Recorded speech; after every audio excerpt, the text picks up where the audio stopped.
పుండరీక, ఎవరు స్వామి? నన్నే గుర్తుపట్టలేదా పుండరీక? నిన్నెప్పుడైనా చూశానా లేక నిన్నెప్పుడైనా పిలిచానా? ప్రతినిత్యము గోవింద, కృష్ణ, మాధవ అని నన్ను కీర్తిస్తూ నిన్నెప్పుడైనా పిలిచానా అని ఎదురు ప్రశ్న వేస్తావేమిటయ్యా? అయితే నేను కీర్తిస్తున్న గోవిందుడివి నువ్వేనన్నమాట.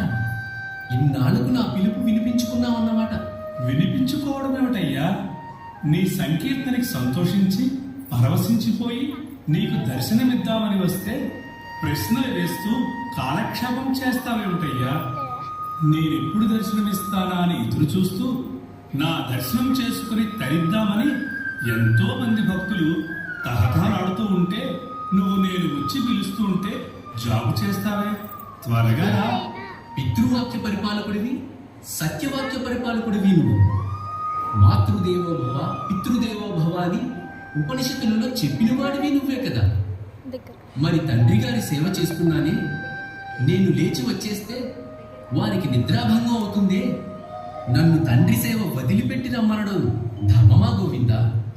ఇప్పుడు ధర్మాధర్మాల గురించి చర్చిస్తూ కూర్చుంటే నా దర్శనం కోసం తప్పిస్తున్న ఎంతో మంది భక్తులకి నా దర్శనం ఇవ్వకుండా ఇక్కడే ఉండిపోయి వారిని నిరాశపరచమంటావా?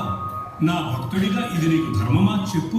నాకు దర్శనం ఇవ్వడానికి వేచి ఉండలేకపోతే నిన్ను చూడాలని, నీ దర్శనం చేసుకోవాలని తప్పిస్తున్న నీ భక్తుల దగ్గరికి వెళ్ళి వారికి దర్శనం ఇచ్చిన తర్వాతే రా స్వామి.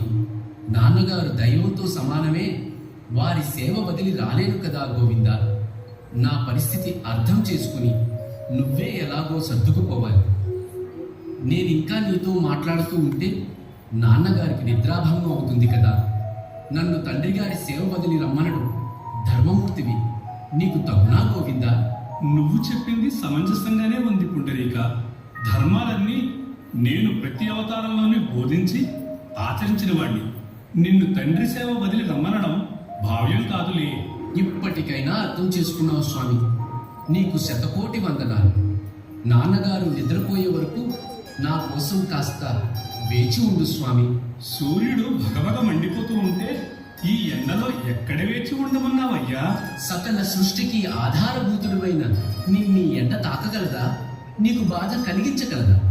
అనంత కరుణామూర్తివి నీవని రోజు నిన్ను కీర్తిస్తున్నానే. నా మీద కరుణించి కాస్త ఊర్చుకో స్వామి. సరే, భక్తుడు ప్రార్థిస్తే తప్పుతుందా? ఈ ఎండలోనే నిలబడతానులే. నీకు తప్పదు స్వామి. ప్రహ్లాదుని రక్షించడానికి ఎన్ని బాధలు పడ్డావు. నువ్వు పడిన బాధల్ని భాగవతంలో చదివి ఎన్ని మార్లు నేను కన్నీరు కార్చానో. నా కోసం కొన్ని క్షణాలు అక్కడే ఉన్న ఎదుగురాతిపై నిలబడు స్వామి. నేను వచ్చేస్తాను. పుండరీక, నువ్వు కోరినట్టు ఇక్కడే ఈ ఇటుక రాతిపైనే నిలబడతాను. ఈ ఎండే కాదు, ఏ అగ్ని కూడా నన్ను తాకలేదు. నువ్వు చెప్పింది నిజం బంగారు. తండ్రి సేవపై నీకున్న భక్తి శ్రద్ధలు నన్ను ఎంతగానో సంతృప్తి పరిచాయి పుండరీక.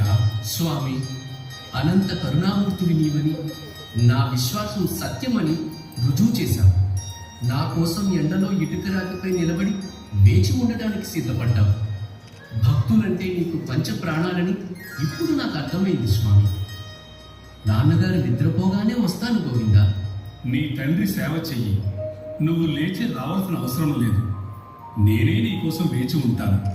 ఇక్కడే ఈ ఇటుక రాతిపైనే కలియుగాంతం వరకు నీ పేరు కలకాలం నిలిచిపోయేలా పుండరీక వరదడు పాండురంగడనే పేరుతో రంగా రంగా అని నన్ను కీర్తించే కోట్లాది మంది భక్తులకు కొంగు బంగారమై అనుగ్రహిస్తూనే ఉంటాను. ఈ ప్రదేశమే చంద్రభాగా నదీ తీరంలో పండరీపురం పేరుతో మహాపుణ్యక్షేత్రంగా ప్రసిద్ధమవుతుంది. కేవలం నామ సంకీర్తన చేసే భక్తుల్ని, తల్లిదండ్రుల సేవ చేసే భక్తుల్ని తరింపచేస్తూనే ఉంటాను. ధన్యోస్మి పాండురంగ, ధన్యోస్మి.